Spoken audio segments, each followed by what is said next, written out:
too much. So there's a correlation between all that food and the consumerism and all that, consuming and the health of the nation physically. Absolutely. And then with being shoveled fed these advertisements and I think it was on the show, and it may have been you who said that the US is the only country that advertises prescription drugs. No, it wasn't me, but I didn't know that. Makes sense. Yeah, here if you have this, this is what you need. Make sure that you tell your doctor if you're allergic to it. Well, how do I know if I'm allergic if I've never taken it? But here's the mindset, right? Well, some people go, well, I might have that, because the symptom is, but maybe it's just not. Maybe it's just gas. Welcome to Eugene Holden's Academy of Self-Mastery, where transformation meets action. I'm Eugene Holden. I'm one of your guides on this journey of personal growth, mindset shifts, and deep self-awareness. Each episode, we dive into the tools, wisdom, and strategies you need to break through limitations and step into your highest potential. No fluff, no shortcuts here, just real conversations, practical insights, and a community dedicated to mastery in every area of life. So, if you're ready to unlock your power, elevate your mindset, and create a life by design, then let's get started. Welcome to Eugene Holden's Academy of Self-Mastery. Welcome to the deep end. Hey everyone, welcome to another episode of Eugene Holden's Academy of Self-Mastery, where we just dive into the deep end, talking about real things in real life. And in this December month, I have my beautiful co-host, the fabulous, brilliant Ell Graniel. And today we're just jumping into here. It is at the end of the year, Ell, the end of the year, 2026. Mm-hmm. And so Ell and I were speaking about a couple of things before we went on. And one of the things that happens, Ell, during this time of year is all of the shopping and the consumerism, but not it happens throughout the year. It just gets a little more during this time of year. I had to Yeah. have other words to use, but that's pretty good. But Mm-hmm. let me ask you a question now. Um, how do you see that? Because you live in a different country, and so how do you see this? What's the question, Eugene? How do you see this? It seems to me, feels like this uptake, this more consumerism going on, and again, not just over this period of year, not just Christmas time and the holidays, but it seems like it's been going on for the longest time. Um, and I know there's a question in there somewhere. I just don't know what it is yet. Well, I can give you my perspective, right? So, growing up in the 60s, so switching from radio to television, they really made it obvious that you needed these things to be happy with the commercials. So, we started being trained once TV. So, with radio, yeah, sure. But there weren't ads in books. If you read books, every 40 pages there wasn't an ad for cigarettes or something, right? So anyhow, I digress. So then through entertaining us, put us in a state of enjoyment, they put in these ads getting us in that state of enjoyment. So in order to feel good, we need these things, is how the brain relates those two, because the brain is just the facts, right? And then that just started to increase the more, newspaper had ads, Right. but the more they could get in front of us. In the movies, they would do ad placements. They'd be drinking a certain brand of soda, and that company would pay to Right. have that brand in the movie, and so on and so on. So consumerism has been pushed on us in a like a subliminal and, very non-conscious way, as well as right in our face, Right. you know. And so it takes a lot to say, I don't want to be a consumer anymore. I want to live my life without needing Right. anything, right? Do I need this or do I want this? Now that I'm here, people spend their time together. Mm, So these holiday seasons are about people bringing the food they cook best, about gathering in what's called posadas, music, laughter, dancing. And the US did kind of do that a long time ago, but now everybody eats out yeah. because nobody wants to clean up or have to clean their house so that everybody can come over or whatever. Yeah. And so all of that wrapped in a like a little bow for retail sales is that it has gotten easier and easier and easier to consume. We were being spoon-fed in the beginning, and then now everything's bigger, coffee cups, plates, everything. And access to shopping is bigger and easier. So now we're literally it's shoveled into us. Yeah. And what makes me sad is because I lived in Hawaii for 18 years, is the amount of trash that goes with over consumerism Mm, that we don't see. It's like somebody else take care of that. We don't have to look at that. We just put it on the street and somebody takes it away. mm, But where does it go? Right. And so yeah, to me it's heartbreaking. yeah. The amount of trash that goes hand in hand with consumerism. You had mentioned, when we go out to eat, we go out to eat a lot more than we used to, and Mhm. it's interesting to watch. I've been watching this for a while now, where no matter what restaurant it is, most of the time, most of them serve way too much food. Way too much food. Came Mhm. across a statistic a couple of weeks ago where 40% of the food in restaurants is wasted. And so Yeah. again, having to do with consumerism. And now there are a lot of restaurants where they're not doing that. And what I was going to say, with those restaurants, I mean, it's a really good food, but it's Mhm. just too much. Mhm. So there's a correlation between all that food and the consumerism and all that consuming, and the health of the nation physically. Absolutely. And then with Mhm. being shoveled fed these advertisements, and I think it was on the show, and it may have been you who said that the US is the only country that advertises prescription drugs. No, it wasn't me, but I didn't know that. Makes sense. Yeah. Here, if you have this, this is what you need. Make sure that you tell your doctor if you're allergic to it. Well, how do I know if I'm allergic if I've never taken it? But here's the mindset, right? Well, some people go, well, I might have that, because the symptom is, Mhm. but maybe it's just not. Maybe it's just gas, you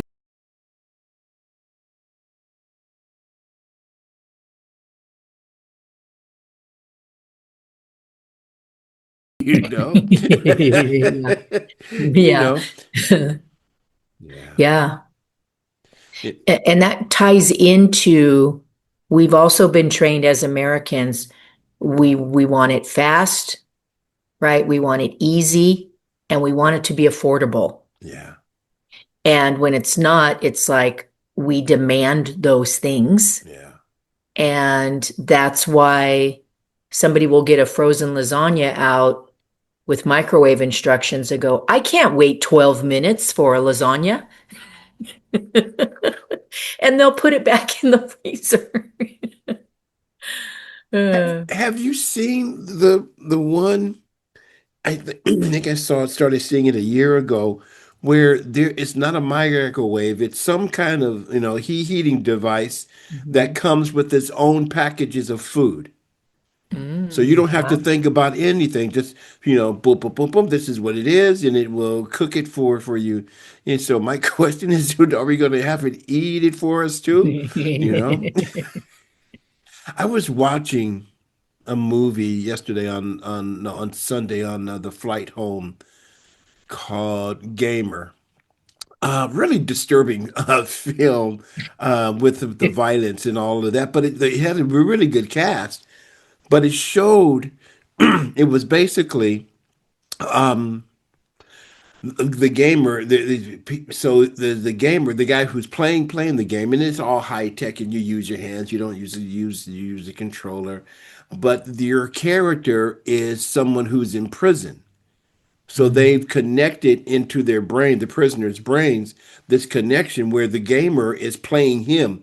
And it was interesting in showing how that society, was so locked into watching this violence, Mhm. right? And Mhm. if he makes it, 30, if he wins the 30 times and he is set free, well, the game is set up for him not to win. And there was this whole plot, and he did win, and he got his family back, and so forth and so on. But it was like watching on the screen, people playing on the screen, and everybody around the world watching this game, right? Because they're Mhm. consumed by this Mhm. activity. Mhm. It's an interesting. I was going to say it's sometimes for me it can be a sad state of affairs how much Mhm.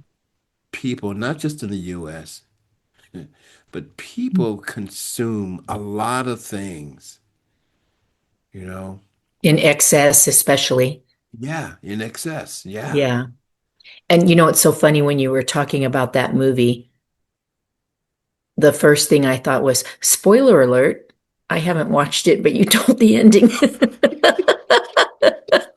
You have to announce those things, Eugene. Spoiler alert, kind of late, but yeah. But the other thing was like an aha for me when you were saying it was connected to the brain, the prisoners, and so we are also connected to consumerism. We've Yeah. been fed it and fed it, and so we perform Yes. the way we have been trained to perform, going back to violence on Black Friday days because we had to have that thing. Yeah. That what right? So there have been many times where violence has broken down or broken out, I mean, related to consumption of something, Yeah. right? And now it's overconsumption of the news. Oh my goodness. And it's Right. bringing us to a lot of, negative emotions, discontent, separation of family, state, all of that kind of stuff. Hmm. So when we think about moderation, what we want more of that's serving us, what we want less of that's not serving us, and what we like that's right in the middle, Right. right? So you can drink too much water, Right. you can have too much sunshine. You can't, you know what I mean? So it's so much because I did the health and fitness career forever, and it's moderation. That's how you thrive, is in Yes. moderation, not in overconsumption. More Right. will not make you happier. It will Right. just make you be a person that has more. Right. Yeah. So I want to let everyone know that Elle and I are not here to bash, consumerism, not in the way that it's been sounding. But what we wanted to do is to bring that forward so that we can say there is a different way of doing this thing called life. There really Mhm. is. Yeah. One of the things Elle mentioned before he went on, is it need or want? Do I really need this or do I want this? Mhm. And we've been, as you said, spoon fed, shovel fed this, I gotta have, I gotta have, because if I don't Mhm. have it, then they're gonna think less of me. What a crazy way to entrain folks. Mhm. But the thing we want to do is to really come to the awareness that we really do have everything that we need. We really do. Mhm. So Mhm. coming into the end of this 2025. ahead, take a breath, everybody. I just did. Right? In 2025. Because we remember back in the 1900s, We you do. know. But We as we do. come, right, as we bring this one to this year to an end, you know, looking at that's a great reminder, Eugene. Looking at how what am I one of my practices at the end of the year is to get still and get quiet and do a just to look back on how the year has been, and especially all of the good things that have happened and what I did, good, great, and really good. And then whatever I didn't do as good, well, I get to learn from that and then set intention, not a resolution. I set intentions for the next year. Mhm. And so there was something that you said, El, before we went on, about looking down on stuff that we don't want to take into the next year. If you Oh, can yeah. explain that or talk Yes. about that. So it's been my experience, and this was me in the past as well, that when we look at the next year, we would say, I don't want any more of that. So we would focus too much on what didn't go well, say, we'll say in 2025, and then say, no, this year has to be better because last year was horrible. So Hmm. we're not bringing the proper mindset Right. into it. And so, number one, looking at all of those things, whatever they might be, big and small, is a great thing to do to bring into the next year. Bring in these things that are full of love and light and joy and happiness. They could be physical, emotional, right? They're not all, they're tangible and intangible, because that way you'll have more of that, because that's the vibration intention that's coming with it. Now, it's not to say we don't look at what didn't happen and it's going to go away. Instead, we look at what was our role in it and how can we shift that Yes. now to get less of it, right? So if somebody's in a horrible relationship and they're complaining all the time and they don't know how to get out, then it's difficult to just tell that person, well, just leave, because it's not you. Right. You're not, that person has those experiences, but what that person can do is to say, what's my role in this? How can I start to shift this to get more of what I want and less of what I don't? Baby steps.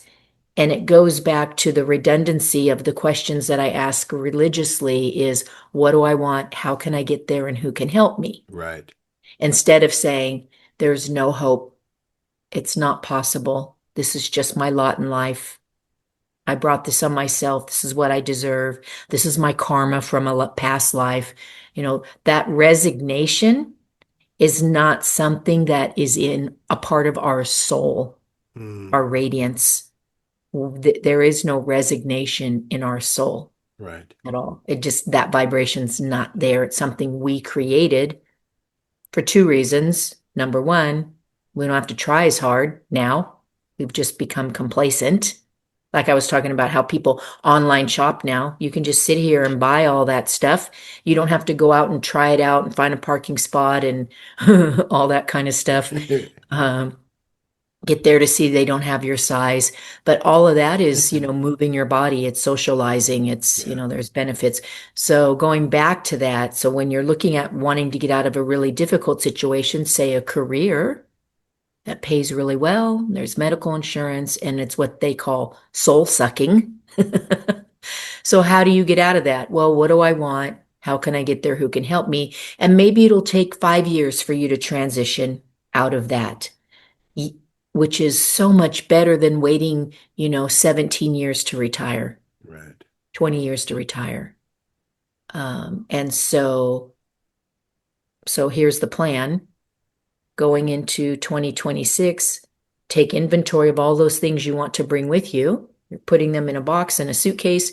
You're bringing them right over into 2026, and look at those things that you're choosing to leave behind and why. They don't serve you. You don't need them. They're not loving and kind, all that kind of stuff. And then there's those things that somehow are still going to come with you. And you're like, wait a minute. I don't remember packing that. And so when they rear their ugly head, so to speak, you can look again. What was my role in this? Hmm. What do I really want? How can I get there and who can help me? Yeah.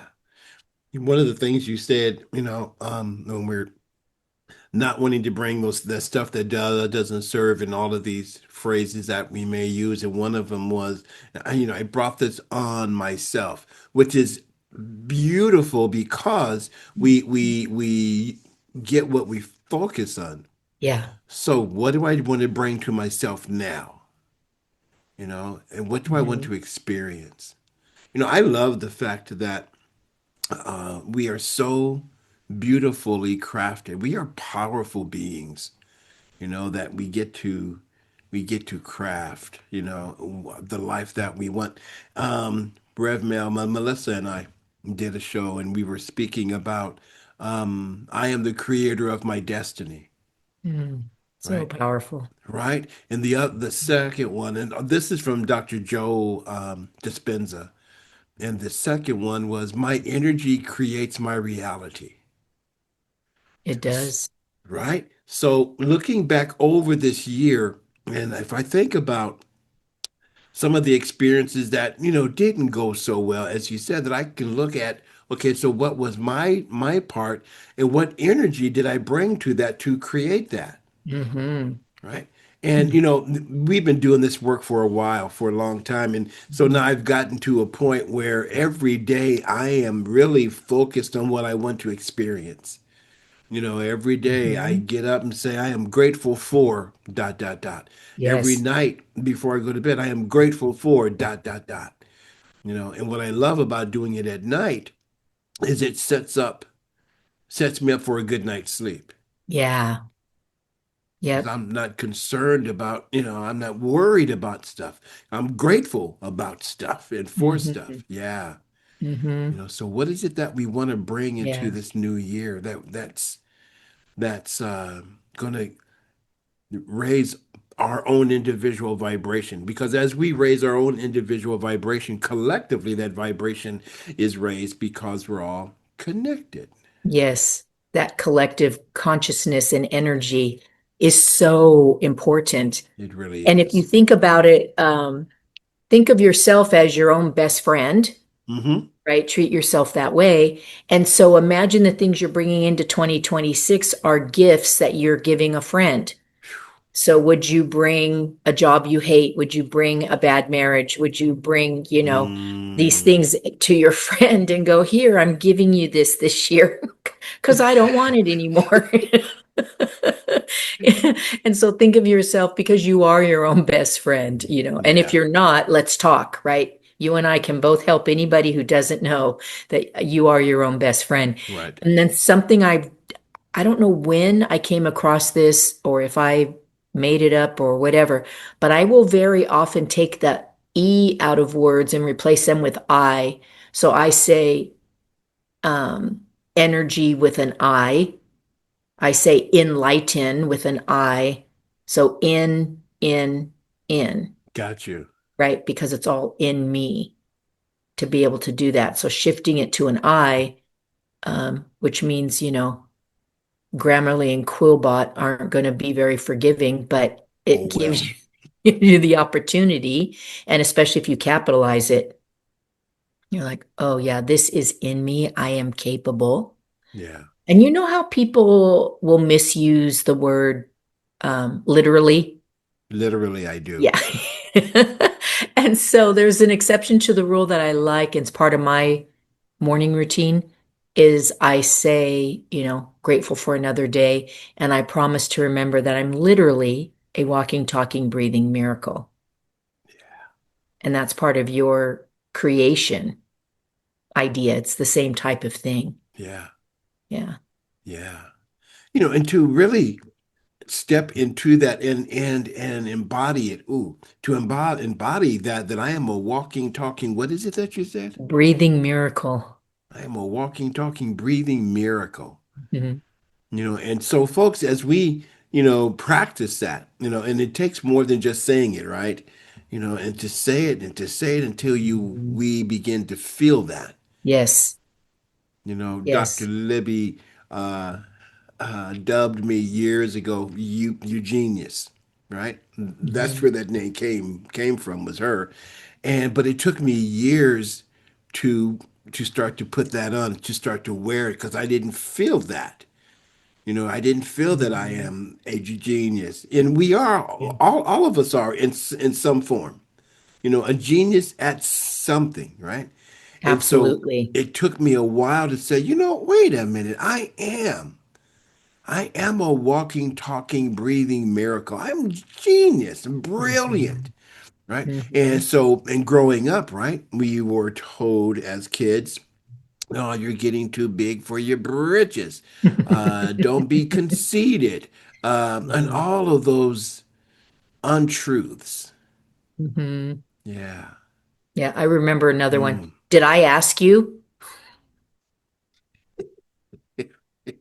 And those are the things that still keep us playing small today, Yeah. decades later. Yeah. Decades later, you know. You didn't ask, but I'm telling you anyway. It's okay because I need to share this because this is a gift, right? You know, um, so that's the question now.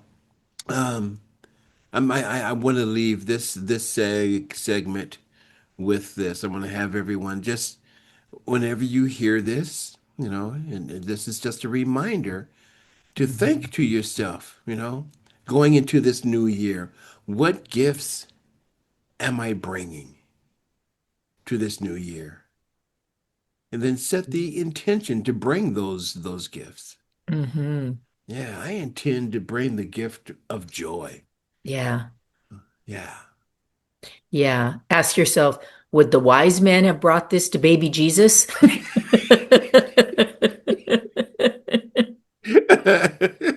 Okay.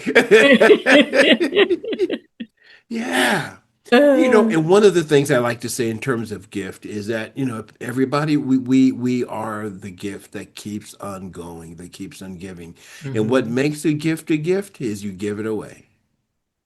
Yeah, that's Yeah. the joy of it. Yeah, that's the joy of it, Hmm. without expecting anything back. Exactly. Exactly. No tally, no spreadsheet, Yeah. just the flow because it comes back in a different way. Yeah, it does. It comes back just when you need it. Yeah. It comes back more abundantly. And Yeah. so, that's the fun thing. And it's so corny, and I just love it. Today is called the present because it's a gift. Yeah. And Yeah. it's so Yeah. silly, but it's so But true. it's so true. Hmm. It's so true because all we really do have is right now. Hmm. So right now, be a gift to yourself. I think it was Hmm. on the last one of the last two shows that you and I did, and I had mentioned this rapper. And the line is, I didn't mention the rapper because I don't know his name. But the line is, want to talk to yourself as if you're in love Hmm. with yourself. Hmm. Yeah. What do you want to leave the folks with today, Hal? I think I'd like to leave everybody with anytime you're maybe feeling any fear, doubt, worry, indecision, any negative vibration that's not setting right with you, is to close your eyes and slow down and breathe because we're Mm, constantly in that survival breath that's mm, just enough to get by. And to breathe deeply and fully and start with whatever baby steps. I love myself. I love many aspects of my life.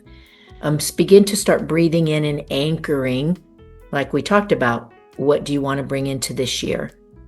And when you start to do that enough, those fear, doubts, worries, negative energies start to lose their power yeah. because you shine the light on them. You take the breaths that help you get into this higher level of vibration. And it only takes 90 seconds, people, if even that. Right. If you want to stay there for 5 minutes, 20 minutes, go ahead. So give yourself the gift of deep and meaningful breaths Yeah. because they're free and Mm, they will take you places that you couldn't go without them. yeah. This is true. Thank you, Al. And thank you, everyone, for tuning in to another episode of Eugene Holden's Academy of Self-Mastery. Have a beautiful, beautiful day, and we'll see you next time.